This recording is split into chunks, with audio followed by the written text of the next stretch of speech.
Hey, and welcome to Open, the show that opens the Bronx and the rest of the world to you. I'm Brittany Skyler Aubain, and today we'll update you on what's happening in and around our borough. Coming up, we'll learn about an organization inspiring and educating individuals and their families. After that, we'll discuss an event celebrating the legacy of Dr. Maya Angelou. We have more details later on in the show for you.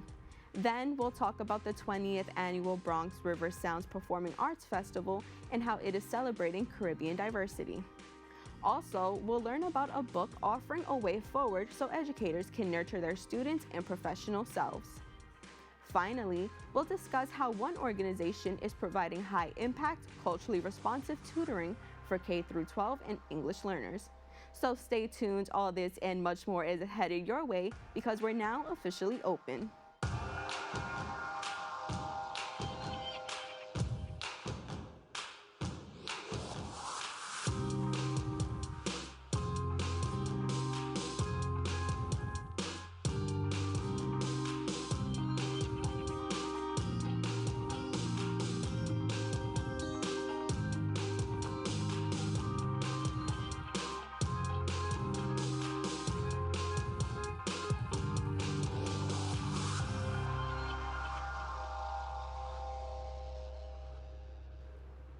Hey everyone, I'm Brittany Skyler Aubain, and you are now watching Open, a live program bringing the Bronx and New York City straight to you.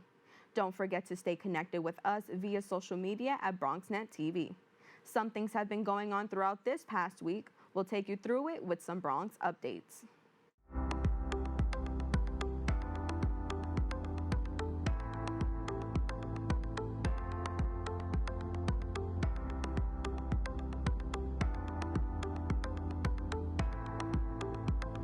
We're starting with transit news. The MTA is nearing construction on its $100 million pilot project to outfit 3 subway stations with platform gates to prevent passengers from falling or being pushed on the tracks.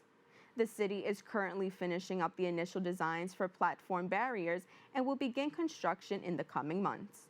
The project was announced in February 2022 after commuter Michelle Go was killed by a homeless man who shoved her in front of an oncoming train at the Times Square 42nd Street station.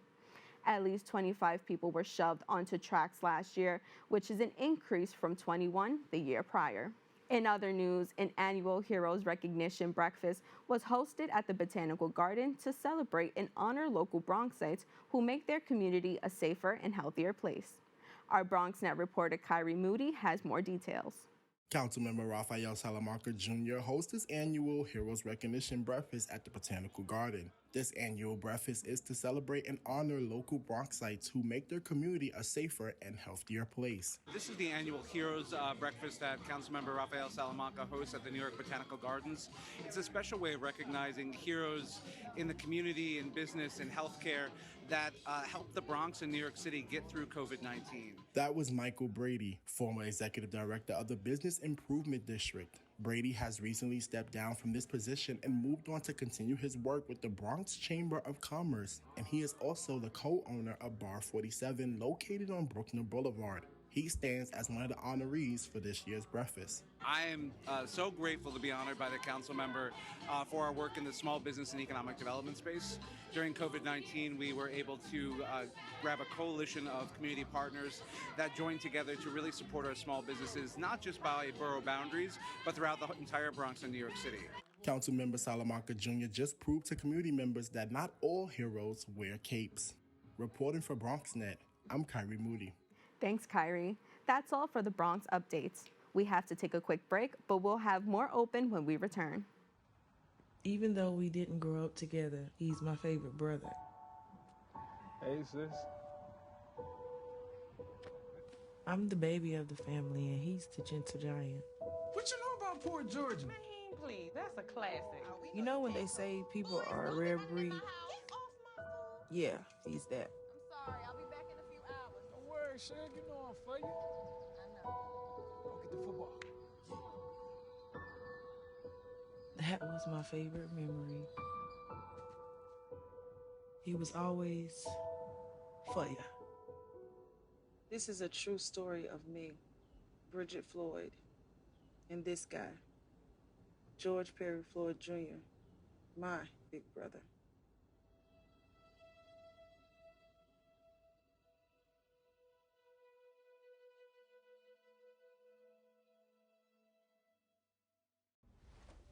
Most hiring algorithms would scream me out. Some bosses couldn't see me as a leader. I've run this place for 20 years, but I still need to prove that I'm more than what you see on paper.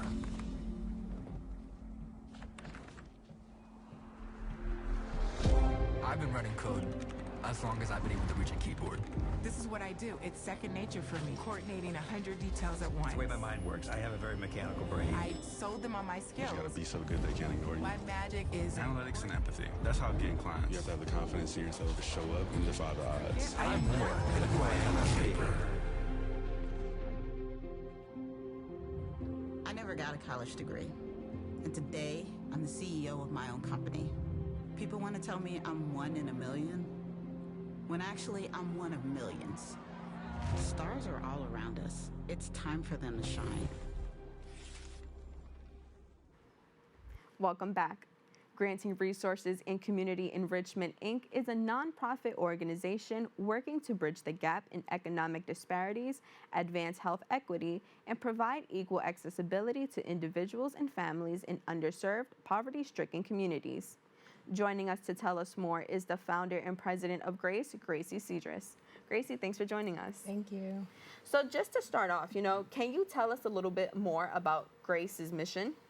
Yes, so our mission is exactly what you just mentioned. We work with inner city, underprivileged communities to be able to provide access and resources to sports and wellness programs, monthly soup kitchens, food pantries, and things like that. So really just making sure that we're going into communities that need economic resources to be able to provide for them. Yeah, and how is the organization helping to bridge this gap in economic disparities and in advance health equities? Basically by providing access to resources. So many of our individuals and families who live in inner city, poverty-stricken communities lack access to such resources. And so we go to those neighboring communities to be able to provide events, activities, and workshops. We also are providing educational resources and workshops. We provide financial education initiatives, back-to-school events, anything that can provide resources to our community.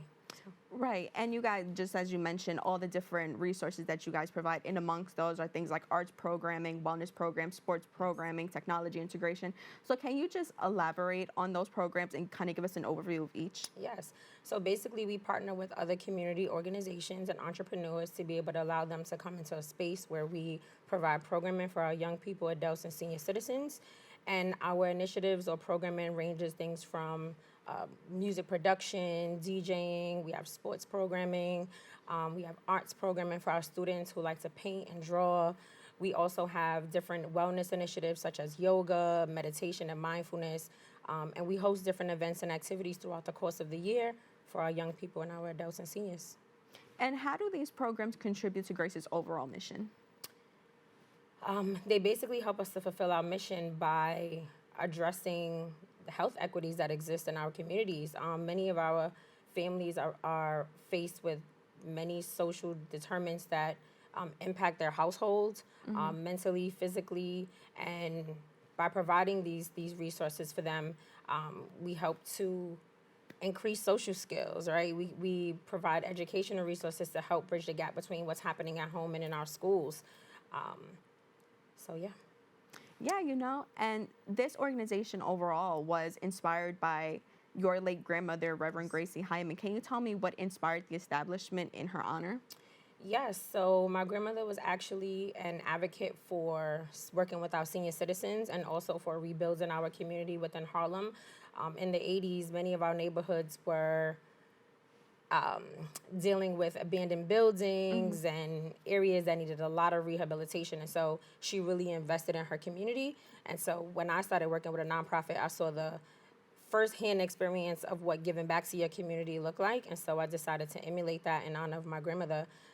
It started out by giving back at like back to school events and things like that, and then eventually blossomed into a nonprofit organization. That's awesome. And through your things like education and events, how exactly does this continue her legacy and honor her legacy? Is there something that she might have taught you in your upbringing that contributes to the organization as a whole?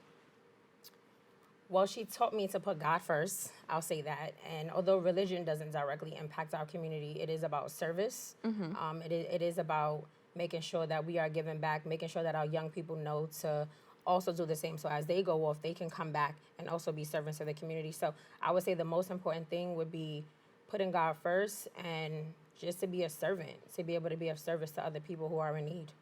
Yeah, absolutely. And can you just tell me a little bit about what specific initiatives or actions does the organization undertake to achieve being, a beacon of light in poverty-stricken communities? What actions have we taken?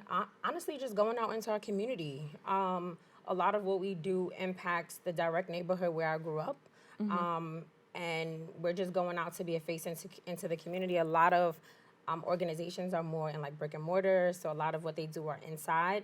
We go out into the streets, we feed our community outside. Most of our events take place outside, just so that we're not only targeting our specific population, but the folks who are in the area who see what's happening can also receive the services that we provide to our community. Absolutely. And when you go out into the community, can you just tell me a little bit about the reception that you get from the community members? Most people are actually very appreciative. We've had many people stop, particularly with our soup kitchen. You would think that many people are afraid to eat what's outside. And especially in the time of inflation where folks are needing food and needing access to healthy fruits and veggies and actually home-cooked meals. Right. They are very appreciative. We have individuals who stop by to try to donate or to try to support. We get many people who actually come on board to volunteer and support with our events. I think just the gratitude overall is really heartfelt. So. Yeah, absolutely. And I feel like we've spoken about it a lot in detail already. But can you tell me a little bit about the types of workshops and events and activities that the organization provides? Yes. So they basically cater within the fields that we offer, which is like art, sports, tech, wellness. And so some of the things that we do are like yoga, right? Stress is heavy in our communities, especially in poverty-stricken communities. And so incorporating a lot of wellness initiatives such as yoga, such as meditation and mindfulness. Back to school is very important for us. Many of our families face economic stresses, I guess, or financial burdens during that time, with especially if there's many children in a home who are going off to school or going off to college. And so being able to ease some of that financial burden is also very important for us. Food, access to food. Access to food is very important right now. Many of our seniors in particularly are struggling to get access to healthy food options. And we're noticing that many of the items that they have do not necessarily offer or provide such great health benefits. So making sure that we can get to them to provide what we can. So. Yeah, of course. And, I think in the past year or so, we've kind of been easing a little bit out of the COVID-19 pandemic. But while we were in the thick of it, can you tell me a little bit about how your organization adapted to it?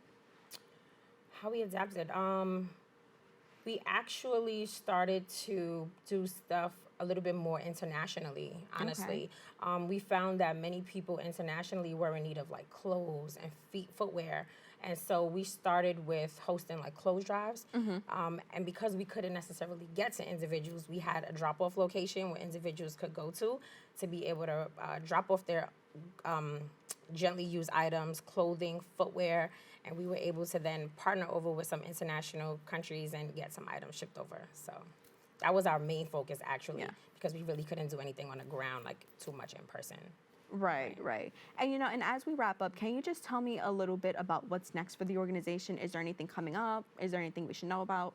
Yes, we actually have a Father's Day event coming up this Saturday, which is going to be our Father's Day Legacy Tournament, which we are honoring our fathers in the community. They're coming out with their children to be able to participate in some friendly competition. We have our big back-to-school event. This is our 5th annual in New York. We have our 2nd annual back-to-school event coming up in Georgia this year. And the next biggest thing is going to be our build-in fund.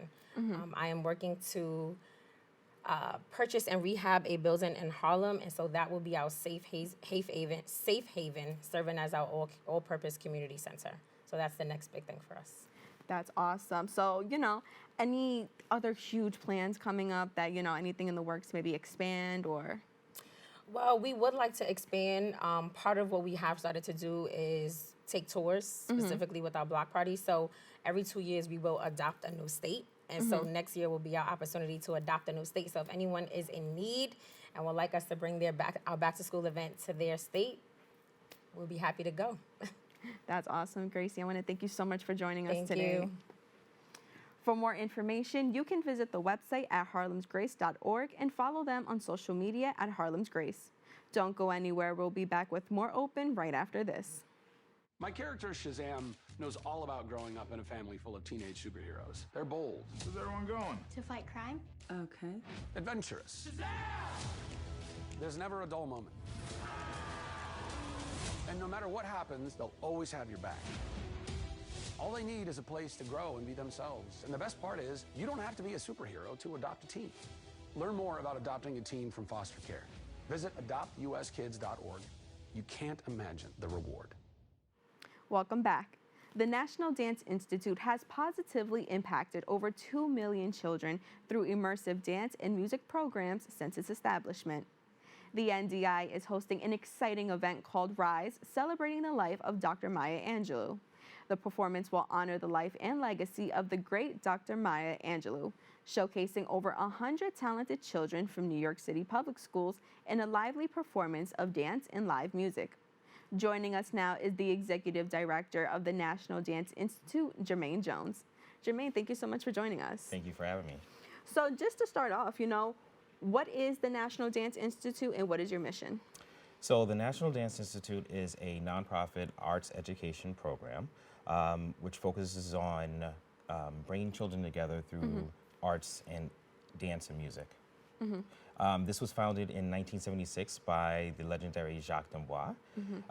He was a former New York City ballet dancer, and he believed that no matter what gender, race, geography, religion, physical ability, it didn't matter. All children deserve the right and the opportunity to dance. Of course, and since 1976, since its establishment, can you just tell me how the NDI has impacted the lives of the children? Sure. So with NDI, we're teaching children dance, but we're also educating them about a specific theme through dance. Okay. So what we try to do is we partner with schools based on our theme so that our theme becomes part of their curriculum. Right. And the children learn more about what the theme is and use that as inspiration as part of their dance. We have affected over 2 million children, as you said before, throughout New York City, and we're so glad to have the opportunity to do so. That's amazing. And what are some of the key programs offered by the NDI to engage children in both music and dance? Sure. Our first and foremost is our in-school program. We are in 46 schools throughout New York City, 256 classrooms, and thousands of children each week receive classes through NDI. With the in-school program, we become part of the curriculum. It's not a substitute for gym or anything like that. We're part of the in-school curriculum schedule. And the children receive one dance class each week. We bring in 2 teaching artists and, very, very important, a live musician, because live music, as you are aware, is very, very inspirational. Yeah, absolutely. And like I was just telling you before, I got my start in the public school programs, right? And so unfortunately, in a lot of public schools, especially in New York City, we've been seeing them being cut through budgets and through all of that. So can you just tell me, maybe if you're aware yourself or if you do know a little bit about how these programs has helped boost test scores? Yes, so definitely when it comes to dance and any of the arts, it's been proven that the arts give life skills to children, such as focus, memory, confidence, creativity. And it's been proven that children who have access to the arts have less anxiety, and they excel in what they do in their school. Yeah, absolutely. And can you tell us a little bit more about the NDI Center for Learning and the Arts in Harlem and its significance? Yes, so the center is very, very significant to us. In the past, we had a place for our administrative staff, but we never had a rehearsal space to call our own. Yeah. So 12 years ago, we opened up a space. This is in PS 90, an old school that was converted, where we now have our administrative staff there. We have 4 rehearsal studios and a theater where we can put on small performances. during the week, we also rent out the studios to musicians, theater artists, the whole gambit, dancers, in order for have a rehearsal space for them to use. That's awesome. And, you know, before we get into your upcoming performance, tell me a little bit about how you stepped into the role as an executive director. Tell me a little bit about your journey and how did that come about? That's a really interesting story. So I actually was a dancer in the program, and I started dancing with the program when I was 12 years old. And I danced from the age of 12 through 16. Okay. After graduating from the program, I went off to college, became a CPA. But the program tapped me back in and asked me to join the finance committee to the board of directors. So I volunteered there for about 15 years, and 2 years ago I joined the board of directors. And the opportunity came about where the executive position was open, and of course I wanted it. You know, this played such a significant part of my life. Yeah, absolutely. And so coming up, your 2023 event of the year this year is Rise, celebrating the life of Dr. Maya Angelou. Can you tell us a little bit about that? Yes, so the event of the year is really focused on Dr. Maya Angelou's life. It's not telling her story, but it's really telling what we got from her story and what inspired us from her story. So it's focused on, you know, making your own voice, creativity, about being resilient, about not letting anything hold you down. So that's what we wanted to focus on. Yeah, absolutely. And can you tell me a little bit about why her life and legacy was the focus of this year? So those things that I mentioned before, definitely. I think in today's environment, it's very, very important to look at literature and make sure that children are reading and understanding the importance of literature. Right. And so we wanted to bring that to light and have that be our focus this year. Yeah, absolutely. And can you just tell me a little bit about what styles of dance we might see? Sure. So with NDI, there's multiple styles that's used throughout our choreography. There's ballet, there's jazz, there's modern. So it's a whole combination of different styles. And with that, can you tell me a little bit about what the rehearsal process was like? You know, what was it from early conception to now bringing it to its stage upcoming? So that's a really good question, because as a dancer, you never really know what goes on behind the scenes. So you just go on stage and perform. But as the executive director, there's so much time and effort that goes into putting on a performance. The performance is only, 60 minutes long, but there's hours upon hours of rehearsals. The children rehearse every Saturday for 6 months straight in order to be prepared for this program. So it's a lot of work, a lot of effort, and we're so happy to be able to go back to Scrubroll this year. Yeah, absolutely. But I think that work really instills a discipline in a lot of the dancers. So speaking of, can you just tell me a little bit about, in your experience, how have you seen these dancers grow personally? So it's really, really cool to see children come in for the first day, and they don't know anything about dance, and they're a little shy and sheepish, and they don't know how to move.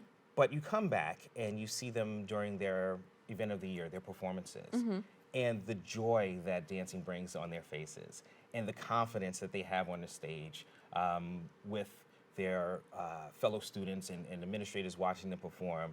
It's a total night and day, and it brings so much joy to see their faces when they're performing. That's amazing. And lastly, just give us all the details. What are the dates and times of the performances? Where can we buy tickets? Where is the event? Yes, so the event, we're happy to say, is back down at NYU Scrubroll Theater this year. It's from June 17th through June 19th. There are 4 performances over that weekend. June 19th is actually a holiday, so that's actually a really good time for families to come with their children and enjoy the show. That's awesome. Jermaine, I want to thank you so much for joining us today. Thank you. For more information, you can visit their website at nationaldance.org. Don't go anywhere. We'll be back with more Aubain right after this. Is it time yet? It's time. I'm starting time for dinner. Oh, it's Rebekah. Faster, dinner! Donating pet food is one of the many ways you can help families in your community. Pets and people belong together. Learn more at petsandpeopletogether.org.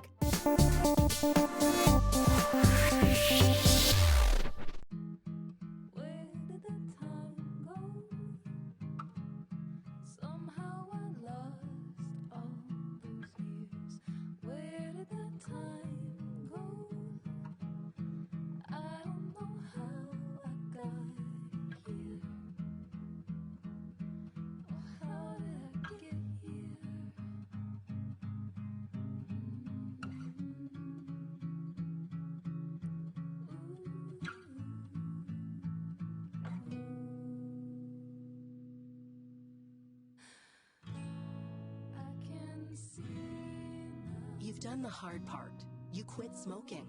Now do the easy part and get scanned for lung cancer. If you smoked, you may still be at risk, but early detection could save your life. Talk to your doctor and learn more at savedbythescan.org. Welcome back. Bronx River Arts Center is a culturally diverse, multi-arts, nonprofit organization providing a forum for the community, artists, and youth to transform creativity into vision. The B.R.A.C.E is presenting its 20th annual Bronx River Sounds Performing Arts Festival, with this year's theme being Roots of Rhythms, celebrating our Caribbean diversity. Here now to tell us more is the Executive Director of the Bronx River Arts Center, Gail Nathan, and the drummer of Living Color, Calhoun. Thank you so much for joining us. Nice to be here. Thank you.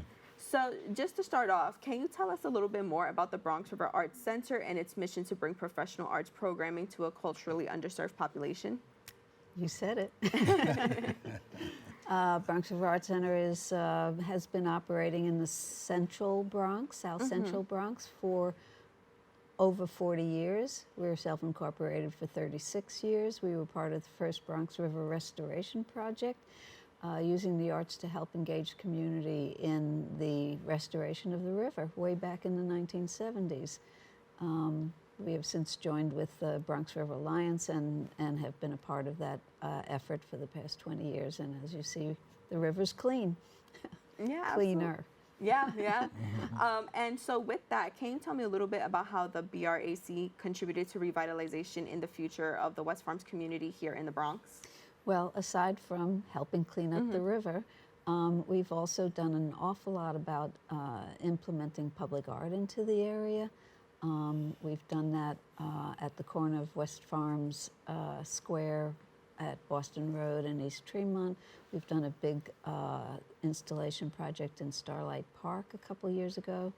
And we continued, we've done youth programs in which we've done virtual public art projects. That was very interesting, where we put up QR codes throughout the neighborhood that people could click on, and the students did the art designs, the public art imagery, so it was amazing. It's like people could click on it. So we've really, we've participated a lot in the redesign of the streets and with the urban planning department.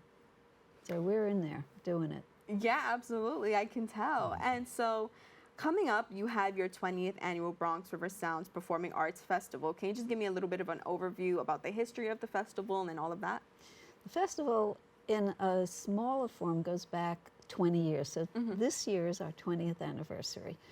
But we did about 5 performances throughout the year for that, and then we consolidated them into June to try to have a bigger impact about 10 years ago. However, in the last 4 years, we've gotten special funding from the city through a program, city and council initiative called Coalition of Theaters of Color. And that bumped the whole thing up really great. It's a wonderful piece of funding, and it really helped us do a huge job on this. And so for the past 4 years, we've been running this 4-week series, 2 performances a weekend, and just great. And this year, I've co-produced it with various people over the 4 years, and this year I'm co-producing with Will Calhoun and Ron West, and it's been, last weekend, I'm still recovering. And this weekend, I'm really looking forward to it. That's awesome. And so, so the theme for this year is Roots of Rhythm, celebrating our Caribbean diversity. Yes. Can you just discuss a little bit more about that theme and why it was chosen? Well, the Bronx has a really wide Caribbean community in it. You have people from Haiti and Puerto Rico, Dominican Republic. You have Bronx natives. So growing up in the Bronx, I'm born and raised, and I still live in the Bronx proudly now.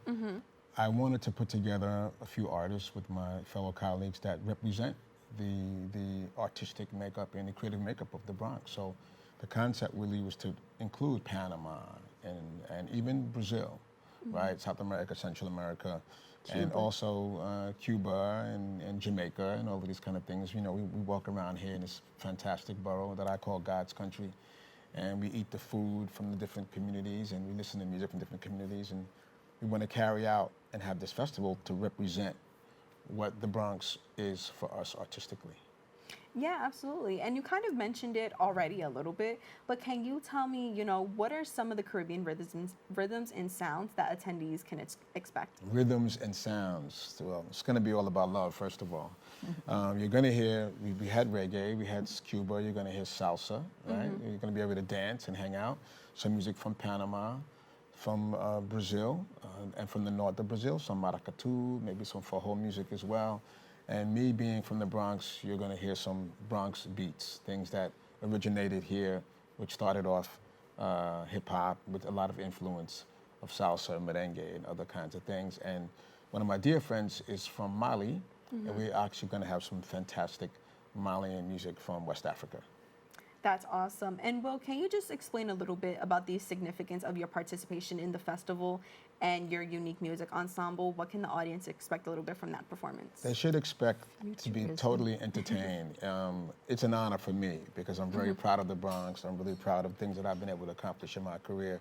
I've lived in West Africa, I visited Cuba, I visited Puerto Rico and these places. And really, what I represent, bringing my colleagues to the table and being able to have this really awesome opportunity with BRAC to present, I think, really great, unique music for the borough and for the city of New York. That's awesome. So I'd like to know, yes, how do you use the word futurism in the title? That's a great question because it's an art form. It is. And so when I saw that, I said, what does he mean? Well, I have it as Afrofuturism, and I'm proud to say Living Color is in the Smithsonian Institution in Washington, D.C., in the Museum of African American Culture. We're part of that Afrofuturism exhibition. But I put that in there because I feel like our music is timeless, right? In a way. It's timeless. You look at it, it's not really 60s music or 70s music or 80s music. The sound, the patterns, how we play our rhythm, solo, and the singing, all of those things to me are timeless. So it's futuristic only in the way that we take what our ancestors gave us and we create a offshoot of it for the people, your generation and younger and folks to come to enjoy it as we enjoy it, as our parents enjoyed it. So it is the future only in that we're communicating to new audiences ancestral art. That's so funny because I saw you mouth the word futurism, so I was going to ask about that, and I feel like you just answered like my next 3 questions. But with that, with that style in itself, can you tell me what is some of the reception sometimes from attendees who listen to your music? Can you tell me what the reception is? Because like you mentioned, almost like an intergenerational kind of feel. So can you talk a little bit about that reception? Yeah. Recently, people have been satisfied. I mean, I think this kind of festival is not common enough in our communities. Right. And it's not represented properly culturally for us. So some folks are really satisfied, some are surprised, some are really pleased that BRAC has taken this kind of initiative to put this kind of program forward, that you can get off the train on East Tremont and walk down the street and look in the window and see unbelievable art and hear incredible music, and we have some interesting food there at times as well.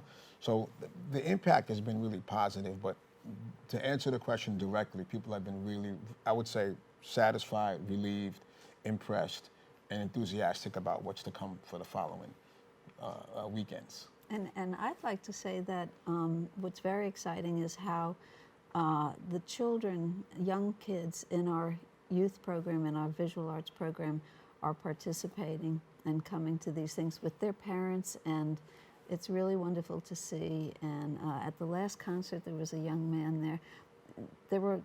This is jazz, and we of all kinds, and the followers of jazz really go up to an older age. But what's really great is to see the young people coming and digging it, if I can use that old term, you know. And there was a kid in the audience last week, and he was like, you know, his head's going.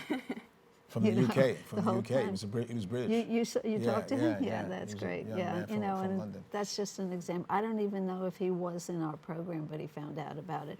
But in many situations, we have our young kids coming into the performances, and it's great to see. That's awesome, and what this organization is doing is absolutely amazing. So I want to thank you both for speaking with us today. Are you coming to any of the shows? Is my question before we close out the show. You know, it's funny. I actually might be coming tomorrow to cover it for a package. Very excited. Look at that. About It's already that. on the calendar. We already got it going. I'm feeling better already. Fantastic. That's great. Cool. That's Thank great. you both. Thank you. Thank you. For more information, you can visit the website at bronxriverart.org and follow them on Facebook and Instagram at Bronx River Arts Center. Don't go anywhere. We'll be back with more Open right after this.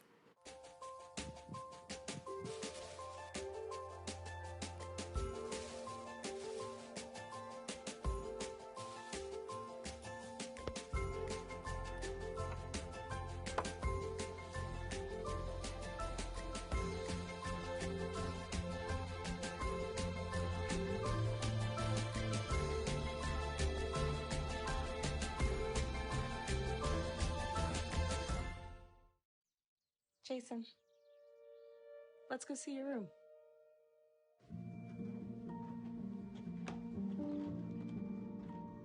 What do you think? We kept it a little spare, so you can decorate it how you like.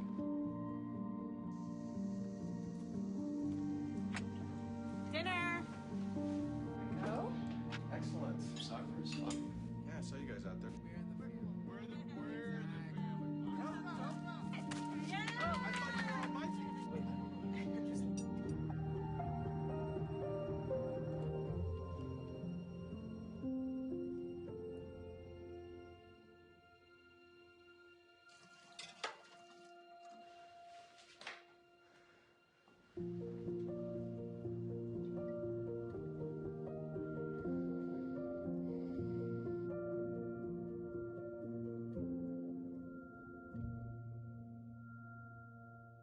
Welcome back. Teacher burnout is a phenomenon taking its toll on the dedicated men and women who shape the future of our students. Our next guests have made it their mission to address this challenge head-on with their new book, Educating with Passion and Purpose. Keep the fire going without burning out. Joining us to tell us more is the founder and CEO of Boogie Down Books, Rebekah Shoaf, and New York City principal and author, Meredith Matson. Thank you both so much for joining us. Thank you for having us. Yeah, of course. Yeah, of course. So just to start off, can you both tell me a little bit more about your background as educators and what led you to write this book? Sure. So I started as a high school English teacher in New York City public schools in 2003. And after about 10 years in the classroom as a classroom teacher, Meredith and I had the opportunity together to be lead teachers at our school, which meant that we taught about half of what a regular teaching load was. And we used the rest of our time to mentor new teachers, coach our colleagues, and lead professional development for the entire faculty every Wednesday.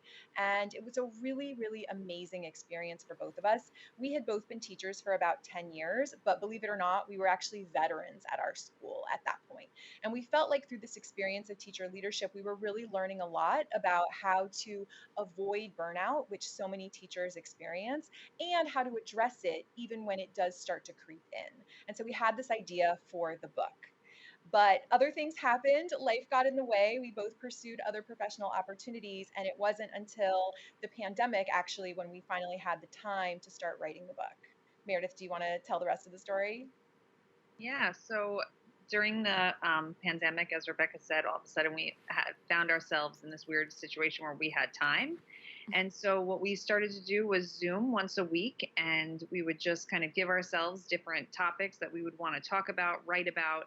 And what we realized was the process that we were going through actually was quite in many ways therapeutic for both of us as educators, and it really gave us this sense for this book. And we realized that as our stories were being told and as we were reflecting on our stories, we felt like this could be such a powerful thing for educators everywhere, which led us to really formulating all of our thoughts and ideas into this book about reducing teacher burnout and really trying to help teachers and educators connect to their why, their purpose, why they get into this work every single day. Yeah, absolutely. So, Rebekah, can you tell me a little bit about what inspired you to focus on the theme of purpose and passion in education? Absolutely. So when Meredith and I started writing the book, we thought that we were writing a book more strictly about burnout. But while we were engaging in this process, as Meredith was explaining, of reflecting on our own experiences of burnout and the experiences that we've had coaching and leading other teachers who have been experiencing burnout, we started to realize that actually we weren't really writing about burnout itself. We were writing about purpose.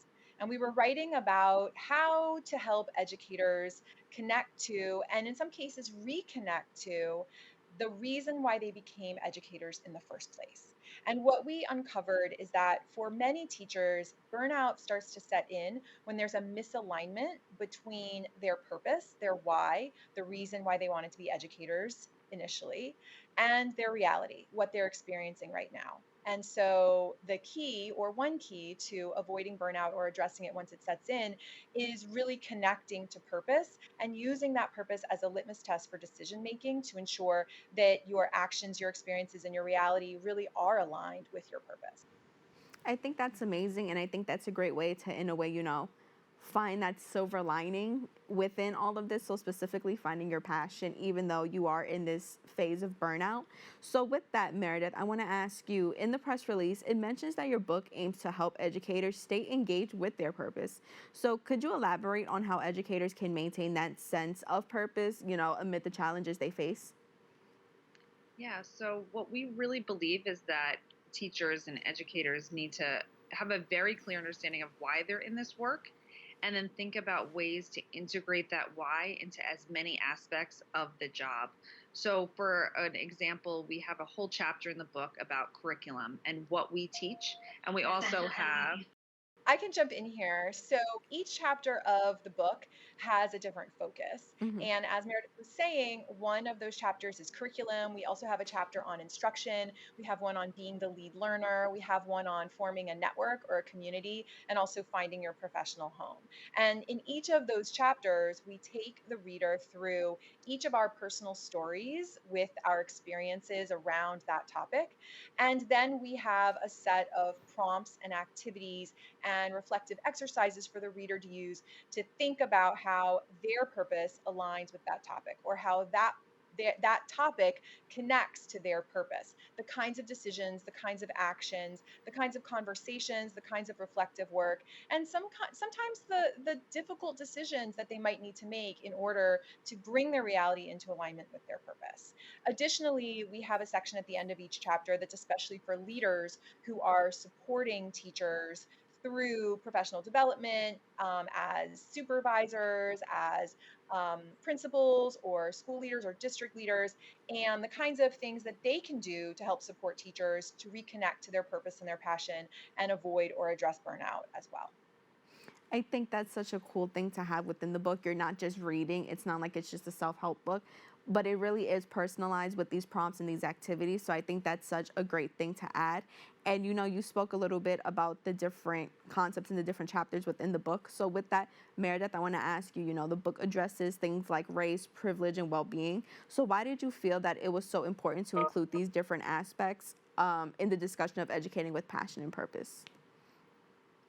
So I think it is so essential that educators are very self-reflective on their own identity and how their own identity impacts them as educators and impacts their students. And especially, I am a white woman and I've been leading a school in New York City with a very, very diverse community background. And it's so important that my community is that their identity is truly uplifted within the classes within the school that I teach at.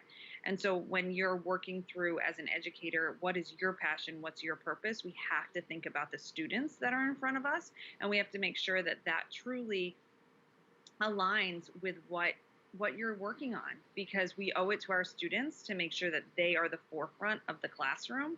And so we really talk about that in the book very explicitly, and we talk about, again, different prompts for educators to think through to make sure that they have an equity stance when they're working with their students, because their students deserve the very best educators out there for them, that are there to advocate for their thinking within the classroom. That's amazing. And lastly, I want to ask the both of you, what do you hope readers will take away from your book, and how do you envision it making a positive impact on the teaching profession? I could say I really hope that educators are able to deeply connect to their own personal stories. You know, in the book, Rebekah and I both are very vulnerable and tell our stories, but like Rebekah said, there are prompts throughout the book. And I hope that educators are able to use those prompts and ask themselves and make sure that they're in a space and a place and that they're teaching really deeply connected to why they're doing it, because I truly believe that education is one of the most difficult jobs out there, but that we have to really show up every single day for our students. And so in order to do that and to do that well and to do it with just as much commitment as possible, we got to make sure that we are aligned with why we're doing this. And I think that's some of the best self-help that there is and that educators can truly do for themselves. And I would just add, we really want to help support educators to stay in the profession in a sustainable way. We know that there are so many systemic and structural issues that create conditions that are really untenable for teachers throughout much of this country. And there are institutional and labor organizations that are working to change those structural issues that desperately need change. In the meantime, there are teachers in schools doing, as Meredith said, the hardest work, the most important work in our society right now. And they need support right now. And so our hope is that this book will help educators who may be experiencing burnout or may not be experiencing burnout, but might in the future if they don't have a pathway to do the work in a sustainable manner. And so our hope is that the book doesn't just provide sort of immediate reflective experiences, although we know that that will be the case too, but rather that there are some practices that will help with mindset shifts and decision making that can create long-term change for individual educators and individual school communities that will allow educators to do the work that they love, that they feel called to do in a sustainable long-term way, so that students can have experienced, passionate, and purposeful teachers in front of them every day. This is going to be such a great tool. Thank you both for coming on here and discussing this with us. Thank you for having us. For more information, you can visit the website at beatingteacherburnout.com. Don't go anywhere. We'll be back with more Aubain right after this.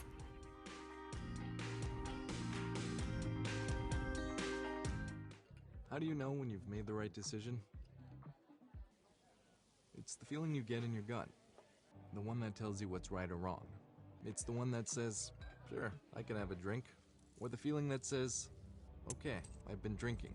Now what? It's the voice inside you that says, I'm buzzed. Better leave the car when it's time to go. Plan ahead. Catch a sober ride. Buzz driving is drunk driving. We all know what it's like to feel alone. But it just takes one new connection. Want to get out of here? To empower many. This is unbelievable. It doesn't take a superhero to bring forces together. We all have the power to reach out. Let's go! And help someone feel like they belong. Pretty cool, huh? We are stronger together. Welcome back. Intervene K-12 is an online tutoring platform partnering with New York City Public Schools to bring their signature high-impact tutoring to students in the Bronx and in Brooklyn, with plans to expand across New York City. Joining us now is the founder and CEO of Intervene K-12, McCloud. Aaron, thanks for joining us. Thank you. Good morning. How you doing? Good morning. I'm doing well, and you? Doing well also.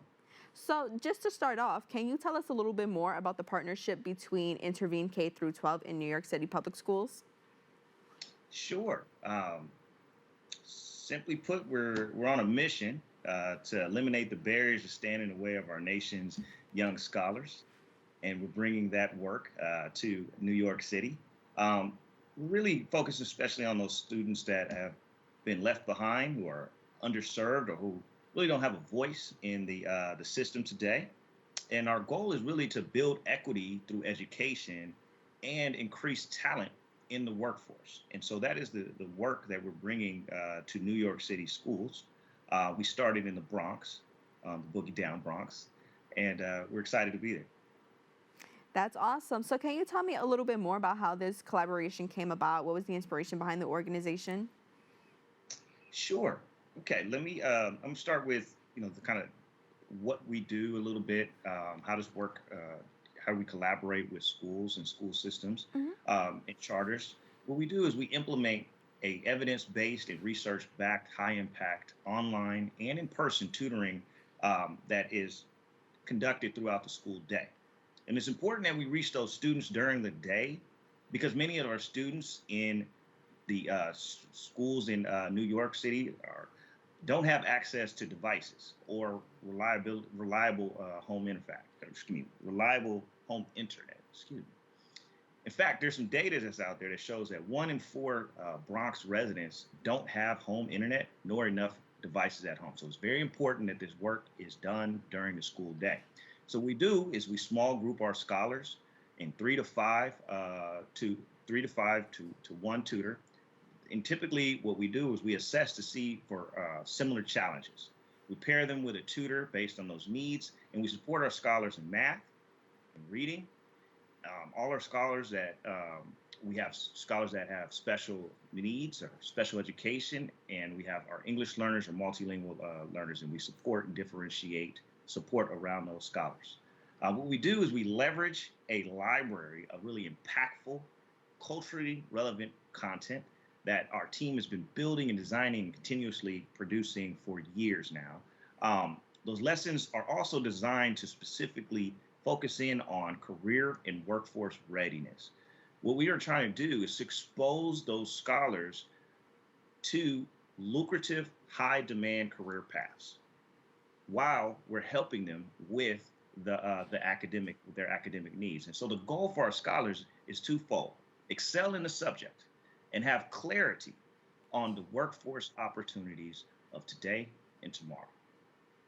That's amazing. And can you just tell me a little bit about what makes the tutoring program so effective? I know you mentioned things like the small groups, which I know are really effective when it comes to students and their learning. So can you tell me what are some other things that are effective in helping students achieve their academic goals and helping the organization achieve your goals as a whole? Yes, Brittany. Let's see. So first of all, our scholars are evaluated upon the start of the program. So we run assessments and analytics to see where they are with respect to the state standards. So we have aligned all of our lessons and assessments to New York State standards. Then what we do is, once we understand where those scholars are, we meet them where they are, and we match them with appropriate tutors who are going to differentiate instruction to close those gaps. Our tutors actually come from a diverse personal and professional background. We want our scholars to see people, professionals that look like them, who are also going to expose them to how to not only perform academically, but what are those opportunities beyond school? So we want our students to understand what and how they can move. Unfortunately, many of our scholars that we service are in underserved communities or low socioeconomics. So we want them to understand how to get out. How do you go after opportunities that are out there, lucrative career opportunities? So that's one of the key differentiators of what we do in respect to the tutoring and how we do it. What this allows is for us to pair our tutoring with mentorship. That is a key piece to this. This is not just math and reading. Our students have seen math and reading. They have seen the same type of material for years. Many scholars are behind multiple years, and they've seen it. And they also have the aptitude. So what do we need to do we have to do something different. And so you asked about, what is our mission? And so we understand that these scholars that we're servicing, one, have the brilliance, 2, have the aptitude. 3, they need something different. Has to be something different. And my own background coming from low income, underserved community on the other side of the country in Los Angeles, I know what it takes because I was a low performing student myself.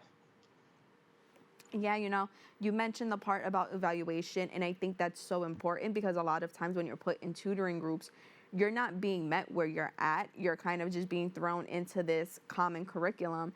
And once again, you're still struggling because there is no personalization for where you're at, where your skills are at the moment. So with that, I want to ask, what kind of insights and feedback do tutors and teachers receive to help them address issues quickly? So what we do is we run our assessments and analytics separate from the tutors. The tutors have to really focus in on instruction, really focus in on differentiating instruction, using lessons, and they're developed around cultural relevance, understanding the student, asking the questions to the scholar to make sure they really understand and dig deeper into what are some of the intangible things that do not show up on assessment to understand how to differentiate that instruction. We run analytics on our tutors to figure out, okay, what are some of the trends that they are seeing? So they do surveys to produce data for us to understand what are they seeing, and we do the same thing for our scholars. We ask our scholars, 1, did you like your tutor? How can we improve? What do you want to see? And so it's really important to bring out that voice of the scholar. We have to understand what they want, what are their motivations, and what can we do to really differentiate around them. They don't get that choice in the classroom, and that's it's a huge system.